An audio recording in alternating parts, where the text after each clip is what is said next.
Blog Talk Radio. Hi, and welcome to Linda's Conscious Talks, and I'm your host, Linda Summers, and we've got another great show for you today, but this is the last show that Deanne Adamson will be on, so if you have not tuned into any of the shows, please go to YouTube and search Linda Summers, and you will find all the shows there as well. July 2nd, The Renaissance of Addiction Recovery. Our show, July 16th, Recovering the Psyche After Addiction. July 20th, Recreating Reality After Addiction. And then last week, July 23rd, Cultivating Skill Set and Mastery After Addiction. And today's show is about optimizing your life after addiction. And so with that, I'd like to welcome Deanne to the show. Hi, Deanne. Hi, Linda. Hi, everyone. Thank you so much for having me back on the show. Well, great to have you back. And this is the last show. So, I just want to say that these shows have really, I feel, have been such a wealth of information, such a shift in perspective around for people who are listening.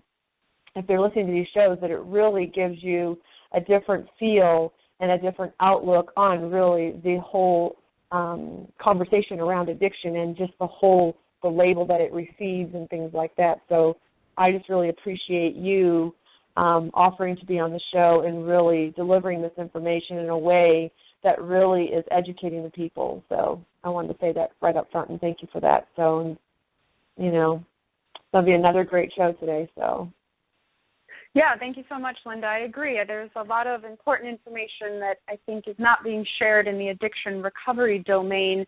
There's so much amazing information when you get into self-help, self-improvement, personal development, and just that whole life development sector. But when it comes to recovery, for some reason, we have limited the scope of what we talk about in these conversations. So I think we're really just kind of bridging the worlds of some of the ancient wisdom and the new age modalities that we know and bringing that into the addiction recovery world. Very powerful. Right. And I think that really, like I've said in the last few shows, that I feel all of this, of what we're talking about, can be applied in anyone's life. And so today, I know I didn't mention that we were going to be talking about consciousness, flow states, and healthy habits. So those will be the 3 points of interest that we'll be talking about. But I just feel that all this information can really be applied, in everyone's daily life to really take a look at that. It doesn't have to be, but like we talked about, really, addiction, it's, we're only looking at, the things that they say are not allowed, that are not legal, but yet we have addiction, there's cigarettes and, it could be pornography, it could be Facebook, it could be social media, it could be shopping, sugar. So there's so many things to really take a look in your side. And as we know, it's always a continuing inside journey, really, and going within. Mm-hmm. Mm-hmm. Yeah, absolutely, an opportunity for transformation. Mm-hmm. Oh, yeah, definitely. Well, with that, let's get started talking about consciousness and what role does focus and attention play in that realm. Or really, let's step back a little bit and really talk about the title, Optimizing Your Life After Addiction, or maybe that might come after our talk, really. But, the topic in itself is really, I think, important as well. Exactly. When we look at optimizing your life after addiction, that is the point. Coming out of addiction, it's not exciting to think about all of the recovery work and all of the cleanup that you have to do in early recovery. And that in and of itself can send somebody right back into their addiction abyss. And so when we talk about optimizing your life, we're talking about making recovery fun, making it worth living sober for, and really identifying what are the most important things to me in my life? What are the most important things to me in my recovery? What does it take for me to be happy? What does it take for me to feel good in my body and good in my relationships and good in my home life and my work life? So many things that we can discuss when it comes to optimizing your life. The reason that I chose these 3 topics today, consciousness, flow states, and healthy habits, is because these are practices that we can learn and cultivate that are going to bring everything else on the surface together. We know that certain passions and interests and activities make us happy, but sometimes we're just not in the mood to engage in those things, or sometimes we don't even know how to get up the motivation to even start to participate in some of these activities. But when we're working from these deeper levels of consciousness and understanding how to organize our consciousness to increase our motivation, to increase our energy so that we can participate in our activities, then it becomes a lot more powerful. And when you're moving through recovery, you can move through recovery with more ease when you're working from the core of what is guiding us in life, as opposed to just forcing ourselves to be happy and engage in things that we enjoy. Does that make sense? Yeah, and two things that really kind of came up. One, I think that when you said making it fun, I think that it was anything that we're learning to do something much different, like even in school or really even in this, because it really is a school, so to speak. I mean, all life is a school, but not necessarily making a drudging thing, but when it is applied in a way that is fun and different and really speaks to them in a way, it does make a difference. And I think they are able to actually learn easier, and it's really about shifting the perspective. And I love that. I think that's wonderful. Mm-hmm. And then the second thing go ahead. Sorry. Well, that brings us into consciousness, you know. Yeah. Just that was sorry, Linda. Go ahead. Oh, sorry. Well, that's what I was going to say. My second thing was really in describing what consciousness, because there might be some listeners who are tuning in for the very first time and are really aware of what consciousness really means, or flow state. So I think to give them an idea around when you speak of consciousness, what you're speaking of in this realm. Well, really it's all realms, but. Yeah, so, I mean, consciousness, I guess a basic definition is that it's your level of alertness, wakefulness, and awareness to your physical and your spiritual experience. So you could say your inner and outer world.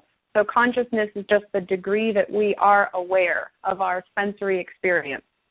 Our five senses, and some people will say our multi-sensory experience. And so consciousness is just the degree that we are aware. So that would be your basic definition. What we understand about consciousness now when we look at quantum physics, you know, beyond just our traditional physics, is we see that consciousness is not something that I think we totally understand. I mean, there is debate with theorists over what consciousness is, but what we do understand is that consciousness is even more fundamental than energy and matter. So we live in a universe where everything is made up of energy, but what is moving that energy? What is the source behind that energy? And the theory behind quantum physics is that it is consciousness that's actually moving and organizing energy and putting matter into shape and form. And so I know that sounds a little deep, but whether you're looking through the religious sector or the spiritual sector or just practical observation, we see that our consciousness as humans and the way that we direct it does impact outcomes in our reality, as we've been discussing previously. So when you're involved in an addiction, what happens is the consciousness becomes more and more limited. We start to construct these stories and walls of denial and rationalization, and really these fabrications around ourselves that limit what we can foresee as possible and definitely limit what we dare to create. So when we move into recovery, one of the most important things we need to understand is our power of consciousness, because no matter what degree we all have the ability to focus our consciousness, for instance, on what we want versus what we don't want. The addictive mindset is very stuck on what it doesn't want anymore, so it's running toward this short-term solution, you know, the addictive solution or the addictive behavior, and it no longer is focused on what it does want. So when we come into recovery, we need to understand that consciousness is things like focus and intention and attention and mindfulness, and how we direct that, how we direct our consciousness is how we're directing our energy and our effort, and that is the reality that we're going to create. So for instance, if we're focusing it on all of the stuff that we don't want, we're going to keep creating more of the stuff that we don't want. If we're focused on the withdrawal and the symptoms and the pain that we're having, or all the diagnosis we've been giving, we're going to manifest more of that stuff.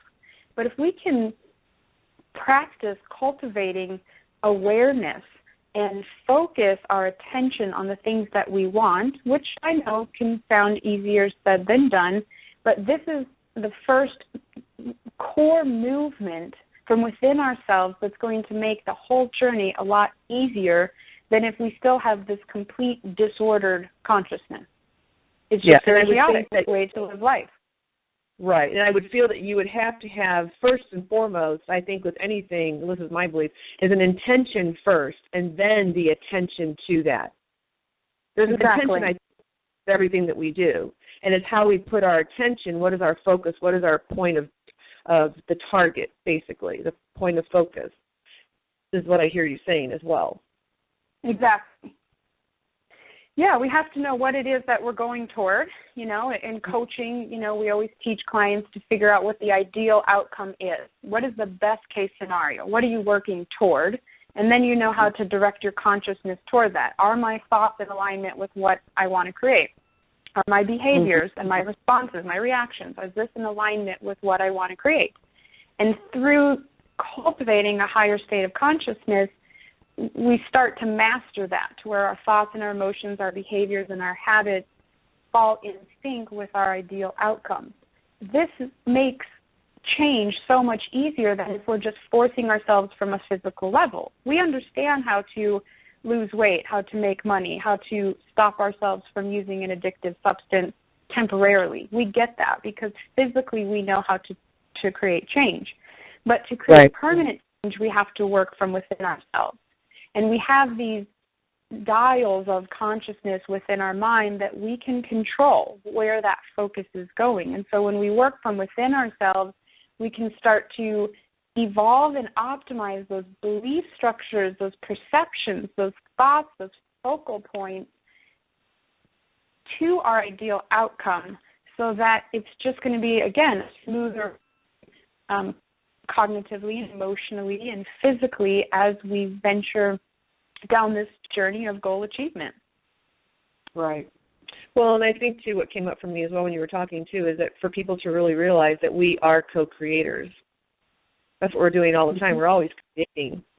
And so I love, like what you said, you're focusing on what it is that you want. You will get more of that because this consciousness, this source of energy that we know is out there and is always giving. So if you're focusing on what you don't want, then you're getting more of that. You're creating more of that, where you had mentioned where consciousness goes, energy flows.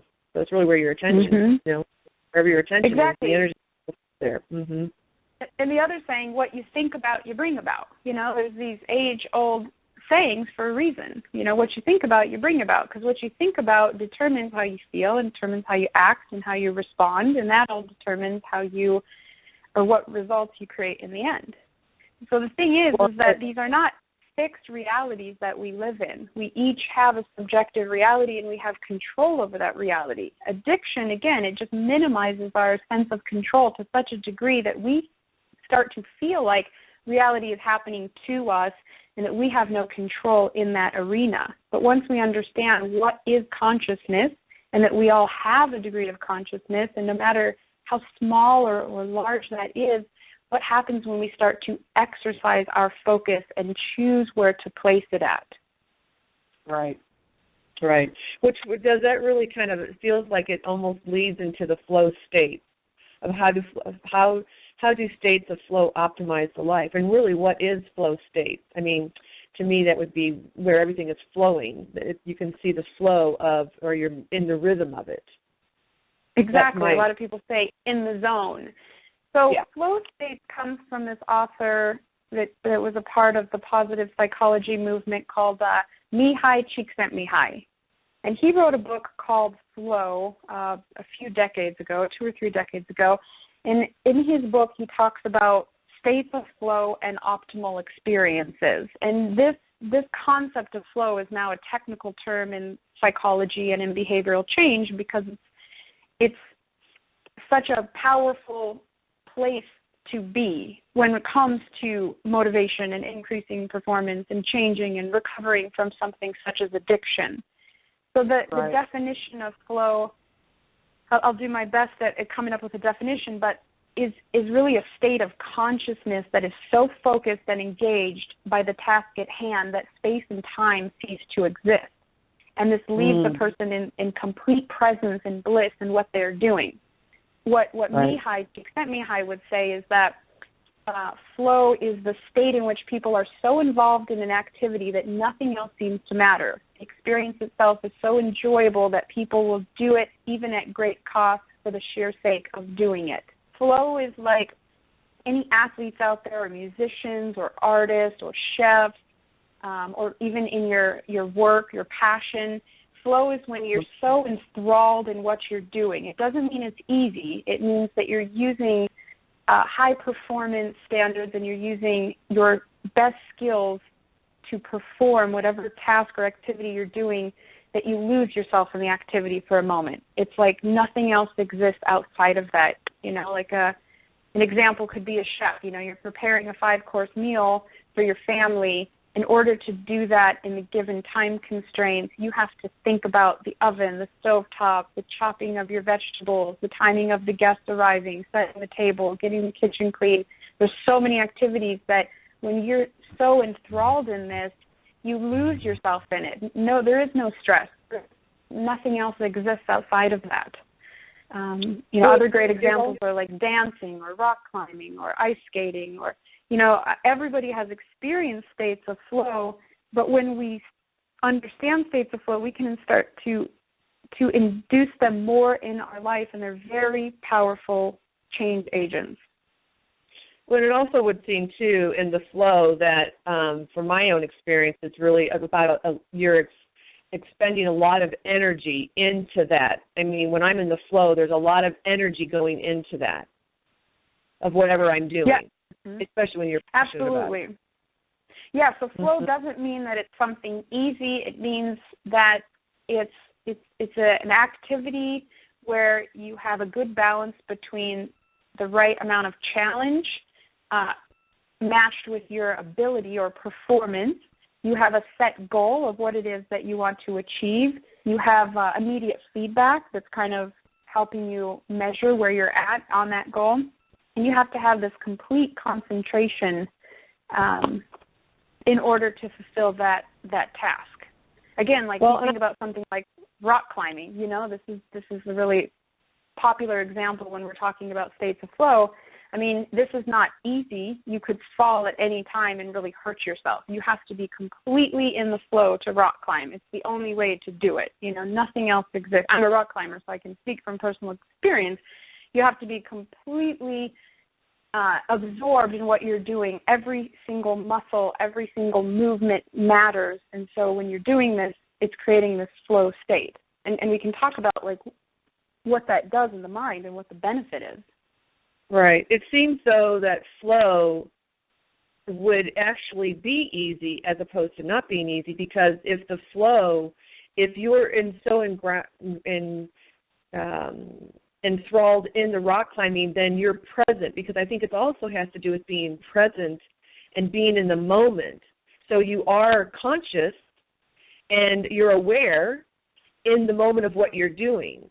So because I think that if we revert to the possibility of falling, then we're not in the moment, yeah? Because, I think of a river flowing. The river's flowing, it's moving, it's with the rhythm of whatever it's doing, and it's going to move around. So it would seem more of flow would be a very good, like a good state. It's it would be an easy one, that there really wouldn't be any challenges to that. That's what I think as a flow. It just seems like flow would be you have to be in the moment of whatever you're doing. You can't be thinking about something else. So I would think you're very conscious with that. Mhm. Yeah, and the states of flow put us in a state of joy and pleasure and bliss typically, because we're losing ourselves, such as the past and the future, and thinking about other people, stressing about other things we need to do. Because we're just in that moment, we're actually ordering our consciousness, or putting our consciousness into focused order. So in addiction, mind is very chaotic. There's a lot of thoughts racing all the time. And so it is a very stressful place to be. So when you look at it like that, when you're in a state of flow, although you're concentrating your efforts on a particular task, which might not necessarily be easy, it feels effortlessly because you have all of your attention and your ability to perform directed in one area. That yes, it can effortlessly because you're so focused. It can feel like this state of peace or pleasure or bliss. And through that, again, you're teaching your mind how to put order to the consciousness so that it's not so chaotic. So it's a deep healing strategy that could be likened to meditation, you know? Yeah, being in that flow state, being in that state of peace and well-being, absolutely.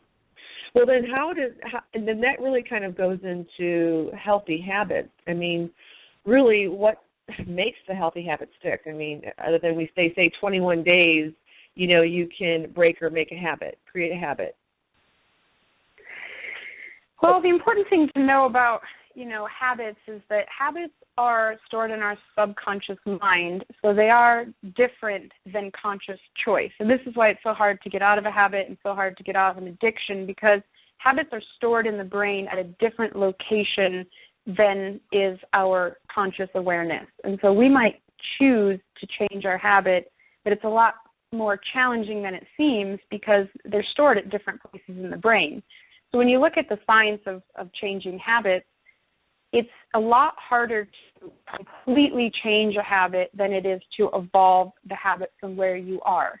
And this is why I love working with people recovering from addiction from their own natural state, because if you take someone from their own natural state and you build upon where they're at and you help them cultivate the steps of change from the position that they're starting in, you're going to be a lot more effective than removing them from their environment, erasing all their habits, and creating totally new habits. Now, that might work for the month that someone's in rehab or 2 months, but once they go back home and they're around their old cues and their old triggers, it's going to bring back all those old habits, because habits never disappear in the brain. They're always there. All the habits we ever have in our life are always in the brain. They just become dormant. And so the best way to change habits is to evolve habits. There's a habit loop that we all go through. We have a cue or a trigger which instigates an action or a routine, and then that brings about a result. And so when you break down your habits, if you can find simple ways to optimize the habits you already have, it's going to be a lot easier to sustain them than to completely change them. And I know that's not always possible. Sometimes we have to do a complete rehabilitation or structuring of our habits. But that's just something to know, is that habits are always there and we can't get rid of them. All we can do is kind of superstruct on top of them. You know, I was just going to say, it was really interesting, and I'd like to hear your thoughts on it, as far as I had heard about a habit, that it's no longer a habit when you are aware of it, which really makes a lot of sense. So what's your thoughts on that? Well, it makes sense in the fact that habits tend to be subconscious and just things that we do without even thinking about it. So when we become aware of it, that's when we become aware of our power within it. You know, once we're already about to enact a habit, chances are it's going to be really hard to stop it in the moment. It's already happening. But once we become aware of it, we can think from a grander scale of what kind of control or movement we can put in that habit. You know, so for instance, if I want to quit smoking cigarettes, let's say, and I smoke a cigarette when I wake up, before I go to bed, after I eat, after I get off work, what you can do is to replace that habit. You can find something else that's very similar to what you were doing, but put another behavior in there. So I do think that awareness is the first step to change any habit, absolutely, but it may not mean that the habit is gone instantaneously. I think people are working on bad habits all the time. It's actually about utilizing that awareness with an intention and getting clarity of an action step of how exactly can I optimize this habit. And again, this is so crucial when it comes to addiction recovery, because that's what addiction is. It's a series of bad habits that are leading a person towards their worst self. And if we want to optimize healthy habits, then we want to create rituals and routines that are helping a person move toward their best self. and habits that are coming not from the external or social role modeling, but habits that are actually pre-chosen from within ourselves based on our inner value system and our goals, not based on what we're learning outside of ourselves. Right. Well, and something came up when you had mentioned the bad self versus the best self. Really, in all of this too, are we also, I guess, are you also looking at, how they say to love and honor your shadow self as well. So it's really loving all of you, all of those parts and pieces, I guess you could say, of yourself. Yeah, I think acceptance is the teaching there. You really have to accept where you are in order for the window to open and for you to move forward. The saying of what you resist persists is very true. So if, this is very hard. If you're trying to overcome an addiction and you're hating on yourself, and every time you pick up that cigarette or that alcoholic beverage or whatever addictive behavior that you're enacting, and you have all this guilt and shame and self-hatred or self-disappointment, it's going to be very hard to strengthen yourself enough to change, because what you're doing with your thoughts and your self-criticism is you're weakening yourself. And so you think that reverse psychology will work by yelling at yourself and judging yourself, but actually it weakens your consciousness, it weakens your ability, and it keeps you stuck in those patterns. So absolutely, you have to find acceptance and peace with where you're at, and honor and appreciate, like you're saying, that shadow side, that lesser self, because it's only in the journey of the shadow self that we get to know our true self. We wouldn't understand the perfection that we are if we weren't able to play around with the imperfections. Mm-hmm. Mm-hmm. A circle, yes, there is an acceptance and love that must happen. Mm-hmm. Absolutely. So what advice would you, or what could you share with all the listeners from really all of the shows that we've had, from this amazing topic that I think is just helping people to reestablish a different perception around that? What do you have to say to all this, to the people, to the listeners that are listening?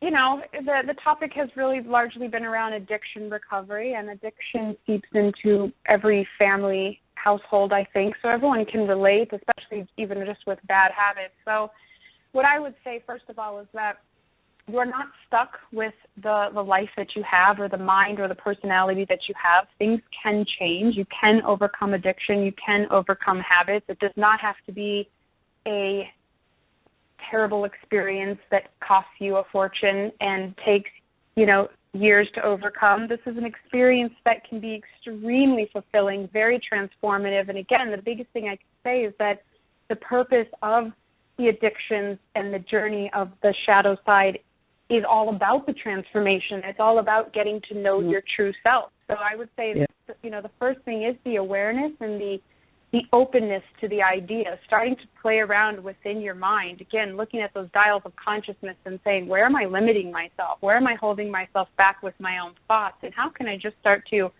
crack open some of these stubborn thoughts that have been holding me in a life that I'm unhappy with, maybe because I believe that nothing else is possible outside of that. Because once you start to bring in the light within your mind, what you're going to notice right away is that the light starts to come into your life and things start to blossom.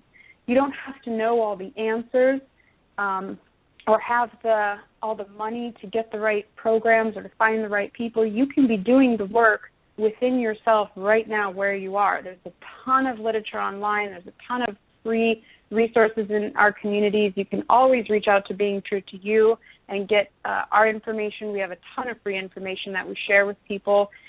So, I love that. Yeah, starting the internal work, learning the inner game of change. Again, we know the outer game of change in our culture. What's the inner game? And how can you learn those strategies and start to practice those strategies today so that change comes more effortlessly and with ease for you? Yes. And then so if anybody listening, you can reach Being True to You at www.beingtruetoyou.com. The phone number is 480-269-7818. Deanne, thank you so much for being on the show today and for the whole month. I really greatly appreciated. It was just amazing, and like I said earlier, just a lot of great information on this awesome subject. So thank you so much. We greatly appreciate it. All right. Thank you so much, Linda, as well, and thank you all the listeners. Much appreciation here, too. Yes, and thank you all the listeners out there who joined us today and the ones who will be joining us via YouTube. We thank you so much. Please follow, subscribe, comment, and like us. And then you can join me on Monday, August 3rd, for the next show, How to Attain Windows into Our Interconnected Universe. So look forward to that. And thank you again, Deanne, so much for this whole month. It was just absolutely wonderful. And I'm sure we've shifted a lot of people's perspectives. So thanks again for what you do and who you are. Appreciate it. Thank you. All right. Bye-bye. Yeah. Bye.